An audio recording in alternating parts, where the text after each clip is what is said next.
What is up, down, and sideways, you beautiful inhabitants of this great planet? Mark and Eric. Oh, I mixed it up. Oh. Mark and Eric. Hey, maybe making sure you're paying attention this time. No, they were definitely paying attention. Maybe we'll change the name keys next time and see if anyone notices, because, I could pull off a Mark. That's a spicy move right there. But also being pretty spicy is that no power rankings today. Power rankings are over for the summer. You gotta wait. Post-playoffs, pre-Worlds. Oh yeah, you gotta wait for the fall season to come through with your World's power rankings. But now it is still time here. We still got time on this show, and it is time to break down the playoff matches. Yeah, North America's done for playoffs. We're waiting until the gauntlet, but there's plenty of other ones to go around. And we are in the finals for the LCK. The playoffs. The run is short in Korea when you have this gauntlet kind of run where you're not going through semis necessarily.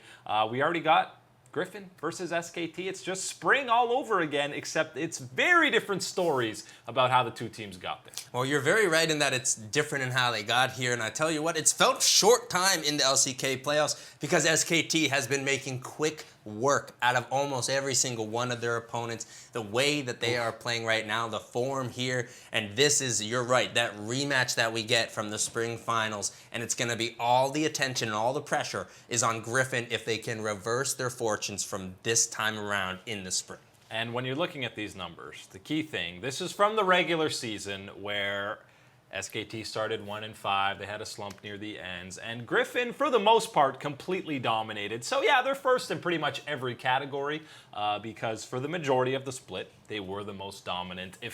Playoff numbers, SKTs are absolutely insane. And Griffin has none because they haven't played a single game in playoffs yet. Right, and this is going to be the interesting situation here that you get with Griffin now, and of course realizing even after this finals, Griffin does have their berth here into the Worlds tournament locked pressure. up, and that is no pressure there in that situation. But the thing is, they're going here into this World situation without that best-of-5 type of victory to their name, to their credit here, and that is going to be one of the questions heading into that type of tournament here, and this is their chance to answer that, get that type of validation for themselves, get into Worlds with that type of momentum. Yeah, I think that is kind of a pretty glaring flaw with this system for playoffs is that they could be at Worlds without winning a single best of in all of the LCK, which is kind of crazy going into Worlds. But if you look at their previous matchups this season that they played some barn burners that they went through. The first time they met up was SKT at one of its lowest points. This is when Faker's getting subbed out for Gory. We try not to remember about these times. Yeah, we forget about these times. This was the instant, pretty clean 2-0 from Griffin in this type of situation. Everyone was 2-0 in SKT at that point. Right, it certainly was not much of an accomplishment, but I do think that the way that Griffin was playing throughout the rest of the split, this was at probably their peak, more or less so, when they were playing very well. This was more a couple weeks before we had the losses to Gen G and the like, and this is where you want to be seeing Griffin in this type of form heading into this series. But I tell you what, this is not going to be the SKT that you'll be facing in this round. No, it'll be similar to the one that they've met in Week 7, but a whole lot scarier. This was a peak win streak SKT when they rallied off that 13-game run, and they were absolutely crushing everyone. But this series was actually pretty back and forth, and it was close before SKT finally blew it wide open right around this fight in Game 3. Yeah, this is an excellent fight here from the SKT squad, and I'm glad we're showing it because this is a great one to talk about what I think and why SKT is coming into this one in even better form than they were in this matchup here where they were able to best Griffin, was that you have Faker on champions now, like the Echo, playing these assassins, things here that he can have. He can have that agency, get towards these players and make big differences later on in the game. That is what we've been seeing so far in these playoffs. His play has absolutely been elevated. The rest of the SKT squad is playing in fantastic form. And I think the biggest one for me is, yes, that upgrade with Faker, but of course, Clid is in fantastic form these playoffs. He is not missing almost any smites. This man on fire. That jungle mid synergy right now for SKT, that is a deadly duo. Yeah, and we've always talked about SKT's success being directly related to how well Clid is performing. The Clid-Tarzan matchup, always exciting when they meet up. We know Clid destroyed him last year in the spring finals, but the key matchup and what's going to shift this whole series, I think, comes down to that top lane. It's Khan versus what we expect to be Doran, because he's been starting, for the last 4 or 5 weeks for Griffin here. Even when it was Sword there, I thought this was the key matchup and really the biggest advantage in the roster that SKT has. This is always the situation that you need to be looking at the top lane here for this matchup between SKT and Griffin, especially now with Khan there in the top side for SKT, because it does allow them to have that star player in the top side, rely upon him to be on an island up there, hold his own, that type of matchup situation, and build his own advantage. That even if Griffin is finding something elsewhere on the map, Khan is going to be a player to deal with when it comes down to when it matters in these games. And Khan has shown us so far against Griffin that he's got a pretty good track record of getting it done and being there when it counts. Yeah, and you see both these guys, they die a lot early on. The first blood victim, they're almost always involved. But, I mean, if you're Griffin, if you're Dorn in particular, after seeing what SKT did leading up to this point, I mean, Nuggery, who has been the best top laner throughout the majority of the LCK split, he struggled in that last matchup against SKT. It didn't go so well for them. No, and when you're thinking, okay, well, how is it going to get better? Well, yeah, Khan's run through quite the top laners here in the LCK, of course, with Nuggery the most recent.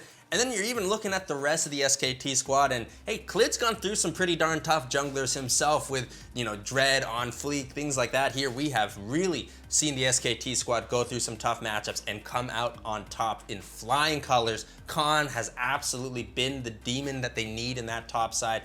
Khan in the Damwon series, Khan just said, I don't want to even be playing this game anymore. I don't care what type of calls you guys are making. I'm ending the game. Like, if you're not going to stop me, I'm going to end. And that is what Khan has been doing here. He has been really elevating his play for SKT and providing that top lane carry that this squad absolutely desperately needed last year. And this, the Renekton matchup against the Gang. This was not here fair. This is Game 3. Come I mean, on, man. I know Nuggery's tilted off the face of the earth. He's just walking into a level 2 Renekton, but it was back-to-back series where arguably the best player on their respective squads, On Fleek and Nuggery, were the biggest tilt factors in those games. Right, and so I pay more attention, obviously, to their performances in Game 1 and Game 2, but then, of course, there is the question of what was going on in Game 3, and we know, of course, you know, tilt, not being able to focus, all these other things, tunneling, those type of things do happen in these situations, but this is somewhere where you need to then evaluate as Damwon and say, hey, you know, we want to make it to Worlds. We want to be one of these teams. We're going to have to be able to adapt into these situations, be tougher mentally, and able to hold on to what we want to be able to do. Obviously, this is immediately the biggest test of Doran's young career in the finals, going up against Khan. You got to expect, if a couple of games go rough for him, that Sword's getting subbed in. I think that could be a situation here, and I know a lot of people kind of like to make fun of Doran sometimes for when he cried against Khan losing last time. Man. I'm all about it, man. We're always hyping up Hooney with his passion when he gets some tears in his eyes here. It's more or less the same, but I want to caution here. You got to be careful with it because that passion is there and that fire to improve yourself will be there if you do get that type of loss. But hey, you got to make sure that it's not something that SKT can take advantage of because I tell you, in that Game 3 that they had against him, they really picked on him and said, let's turn that mental all the way around again. Yeah, it was a little bit rough, but bounce back for Griffin. Do they get revenge from Spring? I'm not calling for a bounce back here. They get a win, right? They get a win. Okay. They're going to get a win here, but it will be the 3-1, and I think this one will be a pretty clean, pretty fast one for SKT. I think Griffin is fully ready for revenge. They've had a lot of weeks to stew on this. These guys, I mean, Viper, Tarzan, and Chovy are just so hungry for victories and finally getting, and not finally, they've played in 3 splits basically, but getting that LCK title, I still think SKT gets it done, but I think we actually have a great series. We're going to 5, and SKT right now, they look terrifying, and if I'm on Griffin, I am scared as well.